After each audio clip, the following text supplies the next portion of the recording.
अस्सलाम वालेकुम, please like and subscribe my channel. Sheikh Sharfuddin Yahya Muneeri, इनको मखदूम बिहार कहते हैं। मखदूम बिहार, अल्लाह अकबर। इन्होंने जैसे ही बिहार की सरहद में कदम रखा तो मखदूम बिहार ने अपने मुरीदों से कहा, एक मखदूम आया, दूसरा मखदूम जा रहा है।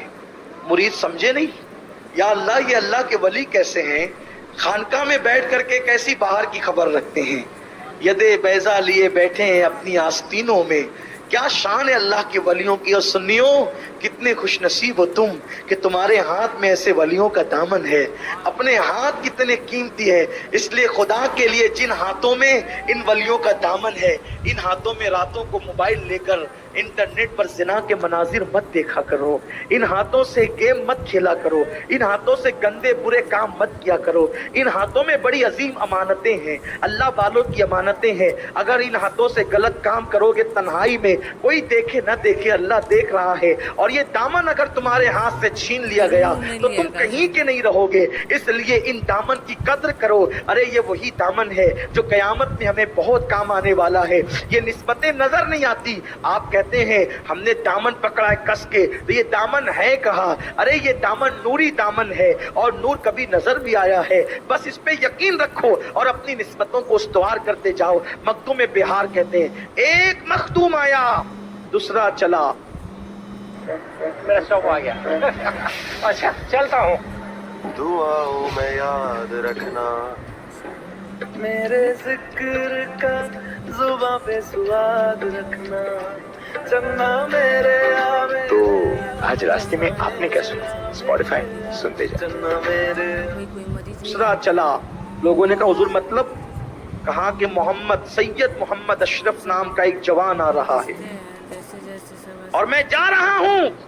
उसने बिहार की सरहद में कदम रख दिया है, मेरा इंतकाल हो जाएगा तो मेरी नमाज, जनाजे की नमाज सैयद अशरफ पढ़ाएगा। फरमाया वो सहीहुन नसब सैयद है और उसकी दाढ़ी भी उसके हुस्न की वजह से लाल है और पान की वजह से उसके होठों पर सुर्खी है, होठों पर पान की सुर्खी है और उसकी बड़ी शान है। और वो हुसैनी सैयद है, इमाम हुसैन की औलाद में से वो। और ये वसीयत की और आपका इंतकाल हो गया। जनाजा तैयार था। मुरीदीन भी कितने पक्के अकीदे के थे कि पीर ने कह दिया कि वो आएगा तो मतलब आएगा। जनाजा रख करके ढूंढने लगे कि हमारे पीर और मुर्शिद की वसीयत है कि मेरी नमाज जनाजा सैयद पढ़ाएगा, हुजूर की खानदान का फर्द पढ़ाएगा। अल्लाह अकबर।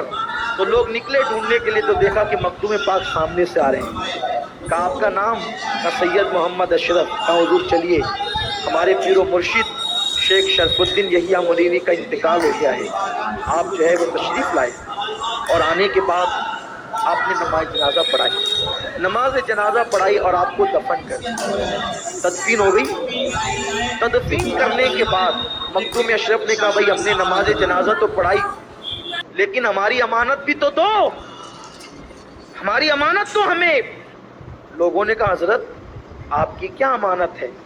तो शेख शरफुद्दीन यहिया मुनीरी ने आम मुरीदों के मजमे में कहा था कि मेरी नमाज जनाजा सैयद मोहम्मद अशरफ पढ़ाएंगे, लेकिन खुलफा को जमा करके कहा था कि मेरा जो जुब्बा है ना, जुब्बा, वो जुब्बा जो जनाजा पढ़ाने वाले सैयद अशरफ है उन्हीं को देना।